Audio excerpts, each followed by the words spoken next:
Hi అండి. Good morning. Welcome to Siri chef. అందరూ ఎలా ఉన్నారు? నేనైతే చాలా బాగున్నానండి. మీరందరూ కూడా బాగుండాలని నేను మనస్ఫూర్తిగా కోరుకుంటున్నాను. మీలో ఎవరైనా మన ఛానల్ని ఫస్ట్ టైం చూస్తున్నట్టయితే ప్లీజ్ సబ్స్క్రైబ్ చేసుకొని సపోర్ట్ చేయండి. అలాగే మన వీడియోకి ఒక చిన్న లైక్ ఇవ్వడం మాత్రం మర్చిపోకండి. మీరు ఇచ్చే ఒక చిన్న లైక్ వల్ల మన వీడియో అనేది ఇంకొంచెం ముందుకెళ్తుందండి. అలాగే ఈ డే వ్లాగ్లో మీతో ఒక మంచి రెసిపీని అయితే షేర్ చేసుకుంటానండి. అలాగే ప్రీవియస్ వీడియోలో నేను చెప్పినట్టు కమ్మటి రోటి పచ్చడిని కూడా చేసి చూపిస్తాను. ఇంకా ఇక్కడైతే టైం వచ్చేసి 6:20 అలా అయిందండి. ఇంకా బయట క్లైమేట్ అయితే చాలా బాగుంది ఈరోజు. ఇంకా ఇక్కడైతే రాగి జావ కాసేసాను. ఇంకా రైస్ అయిపోయింది. ఇంకా ఇడ్లీ బ్యాటర్ తీసి పక్కన పెట్టేశాను. ఇంకా పైన పనులన్నీ చేసుకుని ఇంకా కిందకు వచ్చేసి ఇలా చిమ్మి ముగ్గు అయితే వేసేసానండి. పండగ మాసం కదా, వైకుంఠ వాకిళ్ళు అయితే పెట్టుకున్నాను.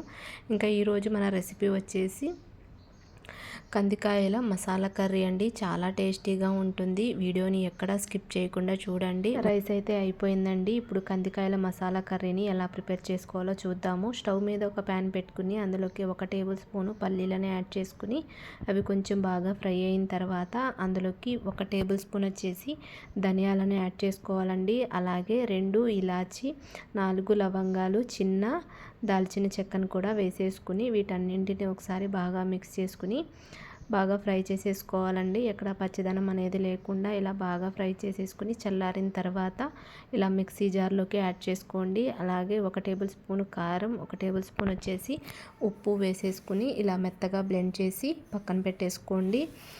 ఇంకా ఇక్కడ వచ్చేసి బ్రేక్ఫాస్ట్కి వచ్చేసి ఇడ్లీ అయితే పెట్టేశానండి. పెట్టేసి పాత్రలో వాటర్ పోసేసి పక్కన పెట్టేస్తున్నాను. ఎందుకంటే టైం అయిపోతుంది కదా. ఇలా మండే ఆల్మోస్ట్ 99% ఇడ్లీయే పెడతానండి. ఇప్పుడు రెసిపీని స్టార్ట్ చేస్తున్నాను.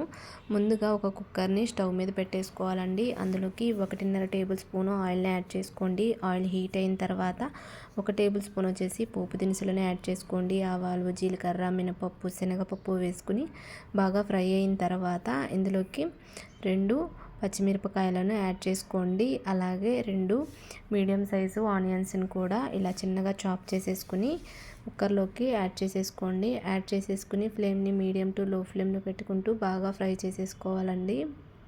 ఇలా బాగా ఫ్రై అయిన తర్వాత ఇందులోకి 2 టమాటాలను కూడా వేసుకుని బాగా ఫ్రై చేసుకోవాలండి.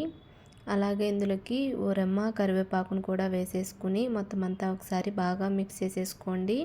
ఈ టమాటాలు అనేవి కొంచెం మనకి బాగా మెత్తబడాలండి, అంతవరకు ఫ్రై చేసేసుకోవాలి. ఇలా ఫ్రై అయిన తర్వాత ఇందులోకి 1 టేబుల్ స్పూన్ వచ్చేసి జింజర్ గార్లిక్ పేస్ట్ని కూడా వేసుకుని మరలా ఒకసారి బాగా మిక్స్ చేసుకోండి. పచ్చివాసన అనేది లేకుండా బాగా ఫ్రై చేసుకోవాలండి. ఇలా ఫ్రై చేసుకున్న తర్వాత ముందు రోజే నేను కందికాయలు అనేవి ఒలిచిపి పక్కన పెట్టేసుకున్నానండి. అవి ఇంకా శుభ్రంగా వాష్ చేసేసుకుని 2 కప్పులు అయితే వచ్చాయండి. అందులోకి కుక్కర్లోకి యాడ్ చేసేసుకుని రుచికి తగినంత ఉప్పు, అలాగే కొంచెం పసుపు వేసుకోవాలండి. ఆల్రెడీ మనము మసాలాలో ఉప్పు వేసినాం కాబట్టి లైట్గా వేసుకుంటే సరిపోతుంది. మొత్తం అంతా ఇలా బాగా మిక్స్ చేసుకుని 1 నిమిషం పాటు ప్లేట్ పెట్టేసుకొని ఇవి కొంచెం మగ్గనివ్వాలండి. ఇలా బాగా మగ్గిన తర్వాత ప్లేట్ తీసిన తర్వాత చూపిస్తున్నాను చూడండి. మళ్ళీ ఒకసారి బాగా మిక్స్ చేసేసుకోవాలండి.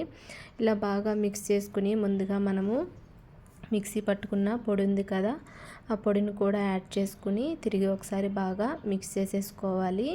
ఇలా బాగా మిక్స్ చేసుకున్న తర్వాత కుక్కర్ మీద మూత పెట్టుకుని ఒక 2 నిమిషాల పాటు ఈ కారం అంతా బాగా పట్టనివ్వాలండి. ఇలా బాగా పట్టిన తర్వాత మరలా ఒకసారి బాగా మిక్స్ చేసుకుని ఇందులోకి 1 టేబుల్ స్పూను కొబ్బరి పొడిని వేసుకోండి.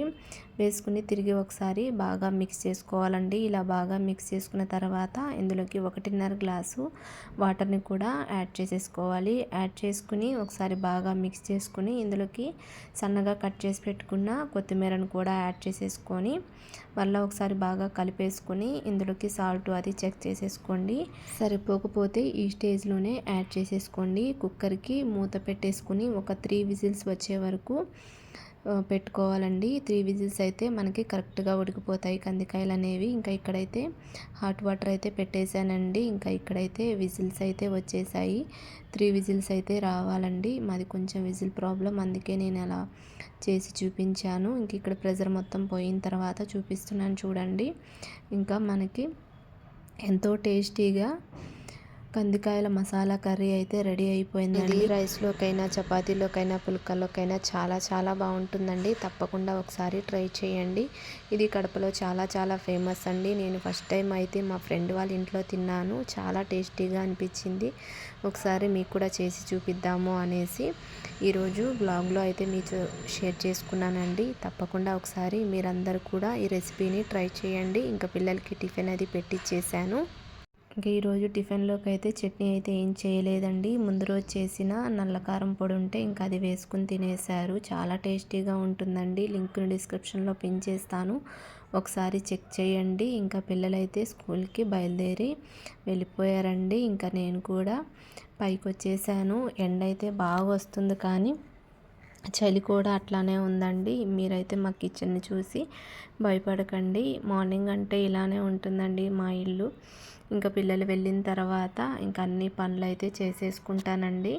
ఇంకా ఎక్కడవక్కడ నీట్గా ఇలా సర్దేసుకున్నాను. ఇంకా మిషన్లో బట్టలు అన్నీ అయిపోయాయండి. ఇంకా అవి కూడా బయట ఆరేసేసాను. ఇంకా ఇల్లు చిమ్ముకోవడం, మాప్ పెట్టుకోవడం అన్నీ కంప్లీట్ అయిపోయాయండి. ముందు వీడియోలో చెప్పినట్టు టమాటా పచ్చిమిరపకాయ పచ్చడి అయితే చేసి చూపిస్తానండి. స్టవ్ మీద ప్యాన్ పెట్టుకుని అందులోకి 2 టేబుల్ స్పూన్లు ధనియాలను యాడ్ చేసుకోవాలండి. 1 టేబుల్ స్పూన్ వచ్చేసి జీలకర్ర, అర స్పూన్ వచ్చేసి ఆవాలు, 1/4 టేబుల్ స్పూన్కి తక్కువగానే మెంతులను యాడ్ చేసుకుని బాగా ఫ్రై చేసుకోవాలండి. ఫ్లేమ్ని మాత్రం లో ఫ్లేమ్లో పెట్టుకుని దినుసులన్నింటినీ బాగా ఫ్రై చేసుకోవాలి. ఇలా బాగా ఫ్రై అయిన తర్వాత ఒక ప్లేట్లోకి తీసుకుని పక్కన పెట్టేసుకోండి. అదే ప్యాన్లోకి మరొక టేబుల్ స్పూను ఆయిల్ని యాడ్ చేసుకోండి. ఆయిల్ హీట్ అయిన తర్వాత ఇందులోకి ఒక 10 నుంచి 12 వరకు పచ్చిమిరపకాయలను ఇలా మధ్యలోకి తుంపుకొని యాడ్ చేసేసుకోండి.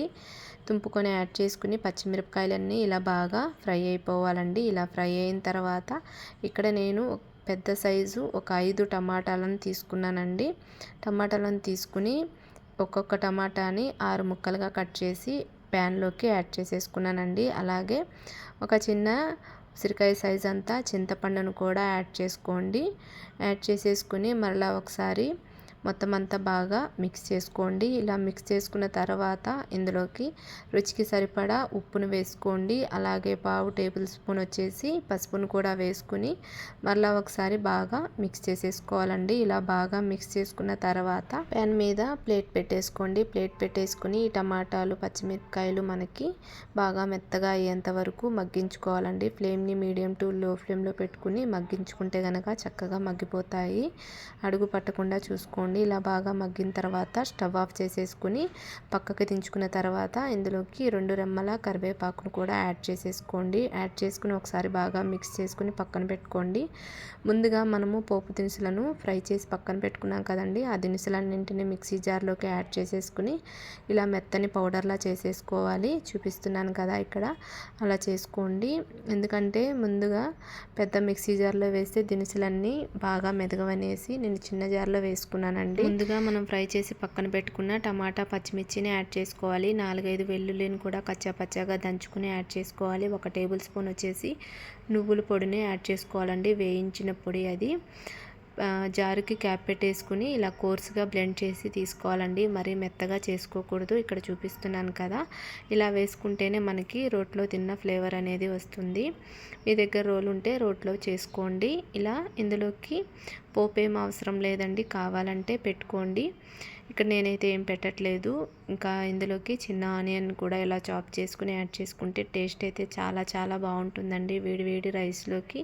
ఇంక ఇది వచ్చేసి ఈవినింగ్ కంటిన్యూషన్ వీడియో అండి. ఇంకా మార్నింగ్ అయితే డ్రై ఫ్రూట్స్ అయితే నానబెట్టాను. ఇంక ఇక్కడైతే డ్రై ఫ్రూట్స్ తోటి మిల్క్ షేక్ అయితే చేస్తున్నానండి. ఇంకా పిల్లలకైతే దానిమ్మ పప్పులు ఒలిచిచ్చేసాను. ఇంకా పిల్లలైతే తింటున్నారు. ఇంకా ఈరోజు అయితే బనానా వేయట్లేదండి, బనానా వద్దన్నారు. అందుకే క్యారెట్ అయితే వేస్తున్నాను. క్యారెట్తో కూడా ఫ్లేవర్ చాలా బాగుంటుందండి. ఒకసారి మీరు కూడా ట్రై చేయండి.